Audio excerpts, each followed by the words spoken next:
I'm going with the Bengals. Do I think it's a little scary? Sure.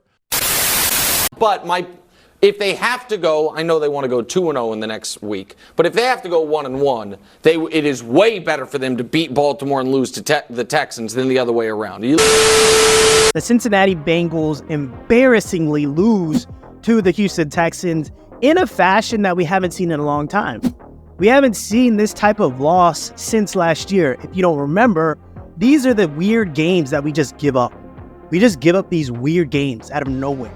You know, in the beginning of the year, we always have our excuses. Appendix, ACL, the calf this year. There's always an excuse. Zac Taylor is, after halftime, the reporter, whoever it was, is talking to Zac Taylor and pretty much asking him, hey, why is the offense stalling out? This is in the second half. We only scored 7 points. He says, we have no rhythm. That's the response of a head coach in the National Football League that has a star quarterback in Joe Burrow, a star wide receiver in Jamarr Chase, a great defensive coordinator in Lou Anarumo, some pieces defensively, and a pretty good offensive line. I want to say this. Instead of saying, we have no rhythm, say, I am not putting this team in the best position to get their rhythm. How?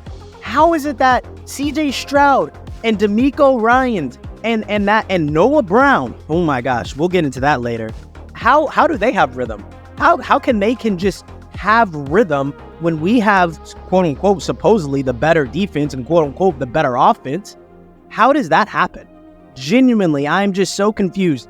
And I know we talked about this in the last video, but it is super duper sad that if Zac Taylor is calling the plays, his arrogance or his, I don't know what the word would be actually, whatever it is for him to not fully give it to Brian Callahan, or if Brian Callahan's the guy, I don't get it. This is the thing. I don't believe Zac Taylor or Brian Callahan are egotistical. I don't think they're too prideful to give the job to someone else. I don't think that. What I do think is if you have Joe Burrow and you have an okay offensive line and you have Jamarr Chase in little pieces around the offense, that means you're not good at calling plays. You're not good at calling plays. That's what it is. I don't think Zac Taylor's a bad head coach at all, but hey, maybe you shouldn't be calling the plays.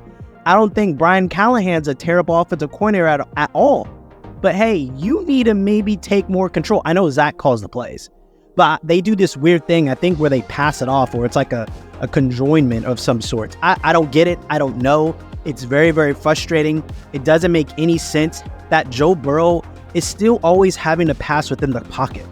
Why? Why can't we move Joe Burrow the way CJ Stroud was moved all day long? CJ Stroud went to Ohio State, which is a pass-heavy, shotgun-heavy. Why does he get to be under center and have these amazing play-action over concepts where he's in space and he can give it to Dalton Schultz under, or he can give it to Noah Brown over the top? It doesn't make any sense. Why is it that we can see other offenses operating on a higher frequency than ours? And you go on YouTube right now. Go on Instagram right now. Go on Twitter right now. We're getting trashed. Why are we getting trashed? We're getting trashed because we have the guys. Oh, we don't have T. Higgins. Shut up. Shut up. Texans don't have T. Higgins. Texans don't have Jamarr Chase. Texans don't have Joe Burrow. And they embarrassed us. This is another thing. I don't think we have the type of team that's going to be like, oh, let's overlook the Texans because we got the Ravens, so we're not going to look at the Texans. No, I think our team was ready. I think they were ready. We don't have the guys that look across or look beyond other things. This is a humble group. It's so sad and sickening, and we lose to the Texans at home. At home.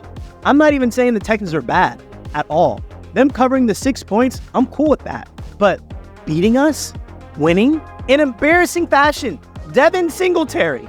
You guys remember that guy? He was the embarrassment try-hard project in Buffalo that they were trying so hard to get this running game going.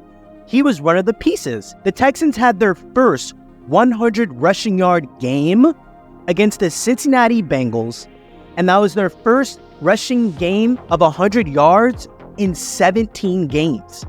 Did it to the Bengals. And I'm starting to see why and how our running game is so embarrassing to watch sometimes. Something that these offensive coordinators and the offenses are doing is they're not going to DJ Reader. I actually thought this whole time that it's DJ's fault, or like DJ and BJ have some issues. And it's like, no, they're avoiding these guys at all costs. Like, they're not running it up the gut. They're going to the left or the right very dependently. And they're pulling people. They're making a lot of traffic. It's the linebackers that aren't filling, but I understand that's tough when everything's clogged up. So our edges, right? We didn't have Sam Hubbard. And so that's massive. That's huge.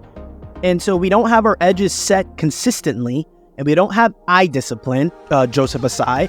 We don't have discipline consistently to where it's like, yeah, we're getting clowned on by this Houston Texans team that no one really thought had a shot against us at our home on this hot streak that Joe Burrow and the Bengals are on. Let this game kind of sink in. I think we're going to lose to the Ravens. It's unfortunate. I hate it. I don't know how you can beat such a dominating defensive team as the Ravens when we're scared to let it loose. Why is it that we have to be down 20-7 to get this 14-point juice? Why do we have to be down 20-7 to get a passing touchdown to Jamarr Chase? And let this be known, that wasn't a play that Brian Callahan or Zac Taylor kind of drew up. Joe Burrow is trying to save our butts. So he has to evade this sack, move out all the way to his left, and get a dime, rip a dime to Jamarr Chase. And then that last drive before the interception, or the last drive where Joe Burrow threw his second interception in the end zone, Joe Burrow is playing superhero ball. Why? And then this isn't to knock Joe. This isn't to knock Joe. This is just to show Joe's greatness. Because if we won that game, Joe would have gotten all the praise. Joe would have been like, he's amazing, he's awesome, it's Joe Burrow. Why doesn't Zac Taylor ever get any praise by the media? Why is it that when Patrick Mahomes has his amazing games, Andy Reid gets his love? You guys ever understand that? You guys ever notice that? Like when Brock Purdy, even when he was doing his whole thing, they understand like Kyle Shanahan's a massive part of it. Why is it that when we win a lot and we look good doing it, they never mention Zac Taylor? And for the longest, I was like, oh, y'all are haters. Oh, it's because he's new and y'all don't understand. It could just because he's not good at calling offensive plays. Simple as that. Not saying I want that guy fired. I think he brings such an amazing culture into the city of Cincinnati. But unfortunately, I think the play calling needs to be immediately given up. You can't do this. Like, I'm saying this from like a place of like morality. Like, we're just talking morals here.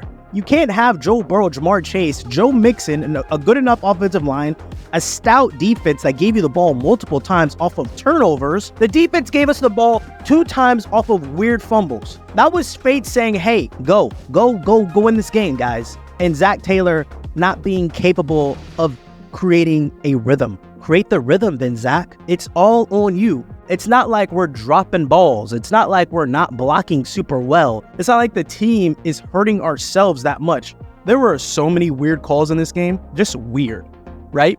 To where it doesn't make any sense that we lost the way we lost. I'm okay with losing to good teams. It's still the NFL. Texans are clearly a good team. This doesn't hurt me. The Texans are clearly a good enough ball club to beat us. But at the end of the day, how they beat us, when we had a turnover advantage, when we had Joe Burrow hot in the beginning, when we had Joe Burrow on his A game at the end, that clearly shows that Joe Burrow wasn't the issue. Joe Burrow from beginning to end was on his A game, and it just felt like the play calls were a mess. Last thing, I don't know why this bothers me so much, and I love Joe Mixon. I don't know why this bothers me so much, and I love Joe Mixon, and I'm not blaming Joe Mixon when I say this. I do not understand why the Cincinnati Bengals still run tosses. I don't.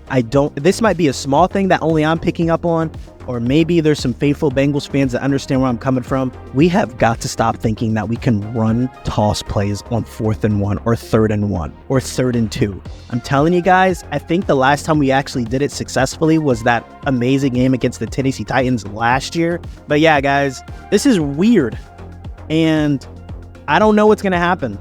I don't really care about the division win. I don't really care about winning the division, honestly. I care about making the playoffs, because if we don't, we're embarrassed and all the haters are going to take their victory lap. And then I want to win a playoff game just because Joe's been doing that. I don't want to look like idiots when there are teams with worse rosters playing better than us.